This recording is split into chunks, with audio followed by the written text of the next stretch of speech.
Hi all, welcome to Datascape. I'm Jaren. In today's video, as mentioned in the title, I'll be taking you through 5 simple steps to get started with Microsoft Power BI. Now, disclaimer, this video is purely meant to be consumed by absolute beginners.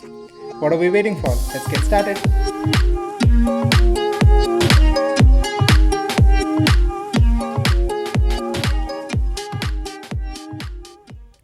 Okay, now what is Power BI? Power BI is basically a business intelligence tool used to interpret data or visualize data. But it can also be used as an ETL tool, not completely as an ETL tool, but you can still do a lot of data transformations. Okay, now let's look at what are the 5 simple steps that we are covering in this video. The first step is to install Power BI Desktop, on which we'll build everything. The second step is going to be to get the data that you are going to need to build the report. Once you have the data, you might have to change some of it, and that is where you do the transformation. Once you have everything set up, then you can start building your visualizations. And then finally, once you have the entire report ready, we'll share the report with our colleagues. So, excited? Let's get started with step 1, installing Power BI Desktop. So to install Power BI, all you have to do is go to your browser of choice and search for Power BI. Once you're there, in the very first section, you would have the downloads link. Oh, by the way, before we go into it, I just wanted to talk about the flavors available with Power BI. The first one is obviously Power BI Desktop, where you build the reports. And then we have Power BI Service, where we publish all the reports that we build. Then there is Power BI Mobile, where we can view the published reports on mobile. Power BI Report Server is basically for on-premise reporting. And Power BI Report Builder is something that you can use for creating paginated reports that are used for printing. Okay, so once you're here, hit on the download option. This will prompt you to open Microsoft Store if you have installed Windows 10 on your system. Once you're in the Microsoft Store, click on Install and the download and installation progress will start for you. This is the most easiest and convenient way to install Power BI. But there is also another method. You can click on the advanced download options that you saw earlier, and then it will lead you to another link where you can download an installation file for Power BI Desktop. I would suggest you to stick on with the Microsoft Store way so that it is more convenient and easy for you. The advanced download option is for people who wants to have more control over which version or which update is installed. Now, once the download and install is complete, we can go ahead and click on Launch, which will launch our Power BI Desktop. Step 2 is to get the required data. Before continuing there, I want to talk about data connectivity modes. Now we have 3. One is import, in which all the data that you import is stored inside of the Power BI file itself. Then we have the direct query, which means only the metadata of the dataset is stored inside Power BI, and the data has to be pulled as and when you need the data. Live connection is similar to direct query, but it is exclusive for SSAS and Power BI services. Now, to get data inside of Microsoft Power BI Desktop, you can do it in multiple ways. You can click on Get Data in the welcome screen itself, or you can close it and go ahead and select Get Data from the ribbon. You can expand to see a list of data connectors available in Power BI. I'm quite sure whichever data source it is, you will find a data connector for it in this expansive list. If you see, there are data sources like CSV, Excel, SQL Server, Oracle, etc. There are also a lot of online services like Google Analytics and others.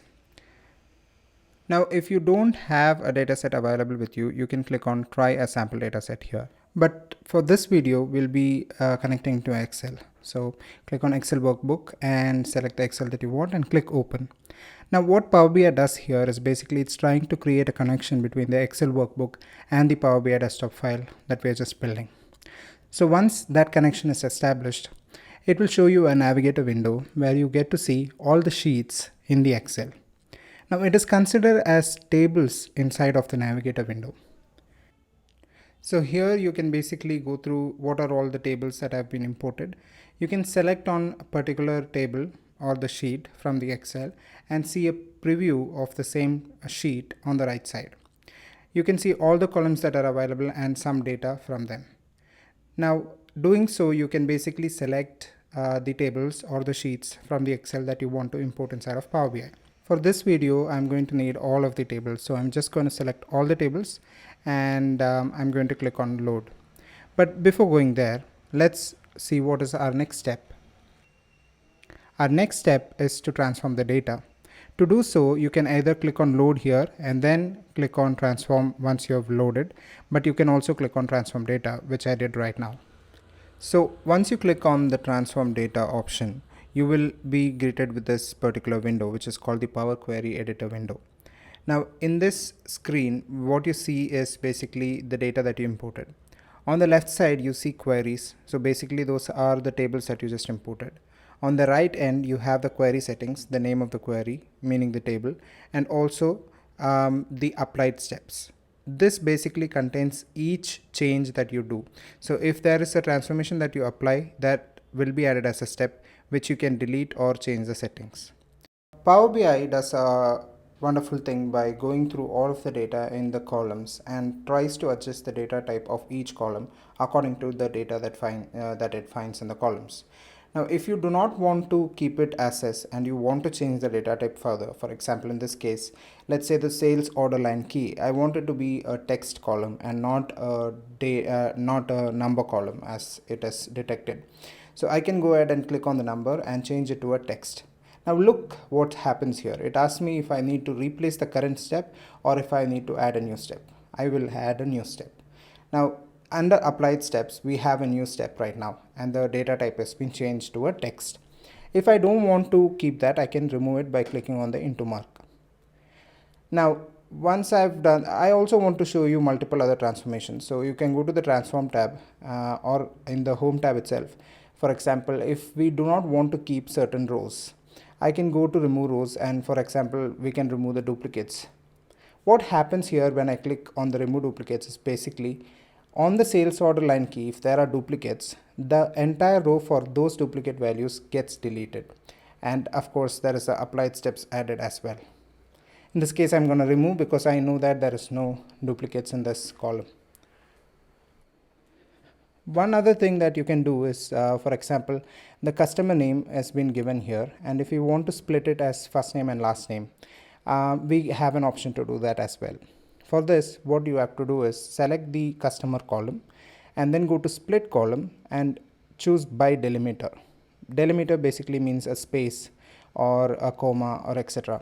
So in this case, I'm going to choose space, and I'm going to say split at leftmost delimiter because I only want it to happen once. So once you have that selected, there are of course many advanced options which we are not going to cover. Once we select all of these, we can click on OK, and what happened here is basically the customer column got split into two columns, customer 1 and customer 2. I can change the name of these columns by double clicking on the column name and changing it to the one that I want. In this case, I'll name them first name and last name. So that is how you can do a lot of transformations in this Power Query Editor. I'm not going to cover everything here. So there are a lot of transformations you can do. You can explore them.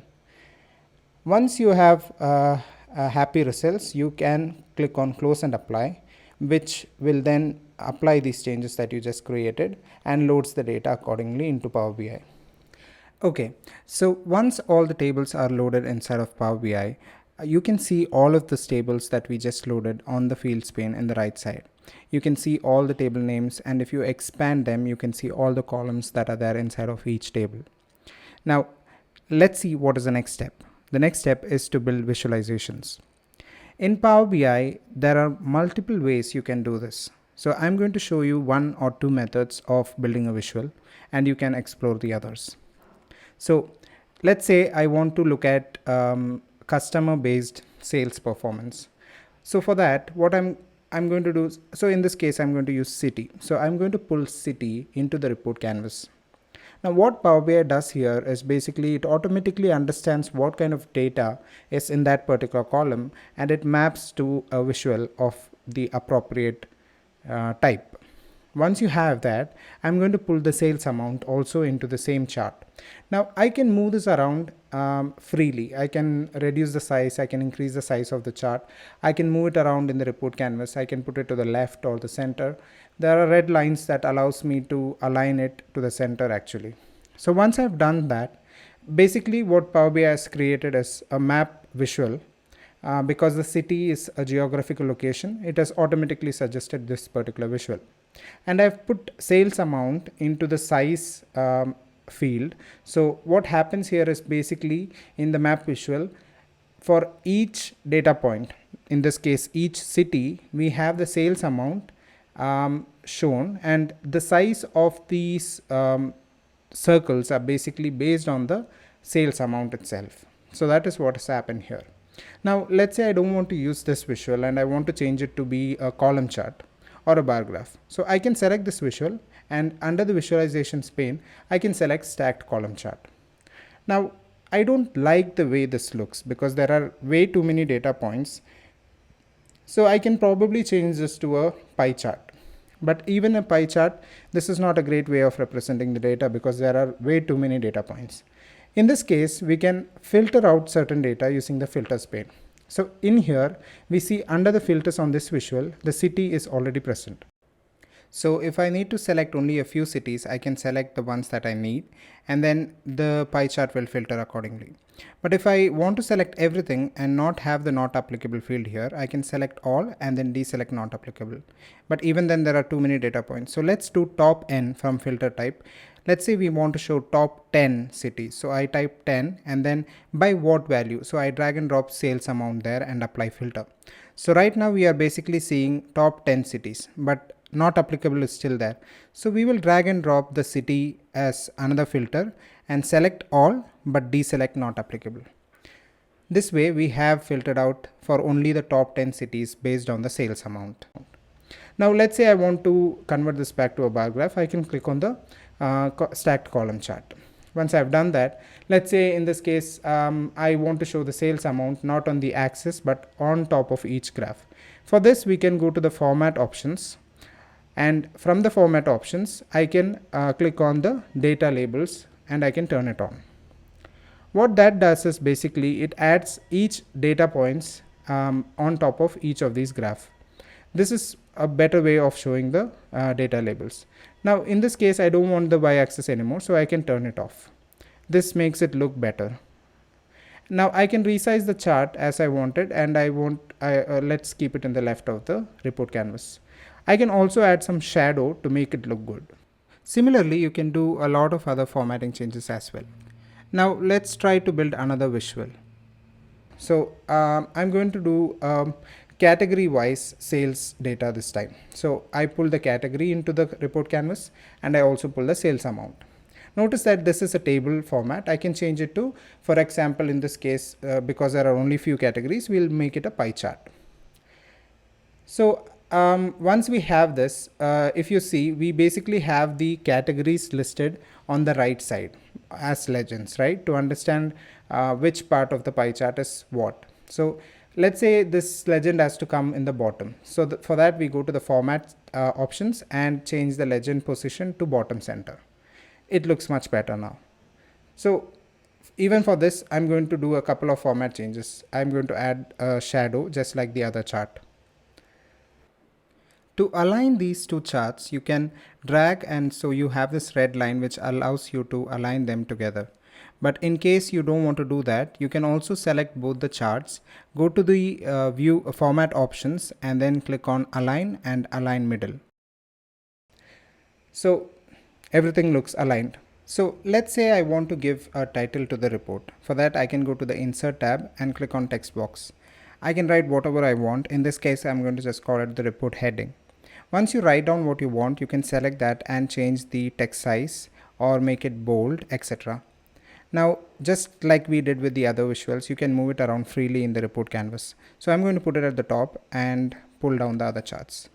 So now we also can import other images, or we can also do other changes like adding a new column, etc.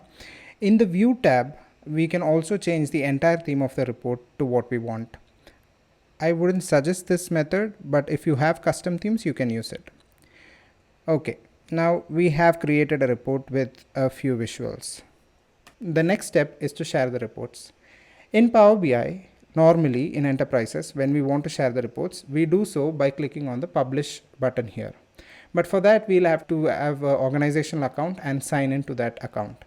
For simplicity's sake, I'm not going to publish the report here.